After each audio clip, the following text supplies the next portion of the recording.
Rayhontohur tumanidan kvartira qidiryapmiz. Bunaqangi chiroyli kvartirani hamma orzu qilsa kerak. Uni ustiga Ipekchilik mahallada joylashgan mana bu kvartiramizni bugun sizlarga ko'rsatib beramiz. Yangi ta'mirdan keyin hech kim yashamagan, eng maza qiladigan joyi, eski to'mi shunaqangi holatga olib kelishganki, restavratsiyani ham doda xo'jasi bo'lgan ekan o'zi ham. Istirohatda bilasizlar, mana shunaqangi yashil maydonlari, dam olish zonalari juda ham ko'p, daraxtlardan muammo yo'q-da.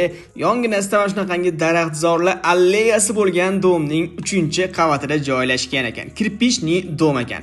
45 kvadrat metrda mana shunaqangi neoklassika va minimalizm ustunini birlashtirilgan holatdagi ajoyib bir dizaynli kvartira bo'lyapti. Ikki xona bo'lsa ham kirgan odam haqiqiy novostroyka uy deb o'ylaydi bu domni o'rtoqlar. Alloh nasib qilib mana shunaqangi zo'r joydan kvartirangiz bo'lib qolsa, birinchi o'rinda kimni mehmonga chaqirgan bo'lardingiz? Izohlarda yozib keting. Koridorga qaytganimizda mana bunaqangi noodatiy reshinalarni qabul qilishgan ekan.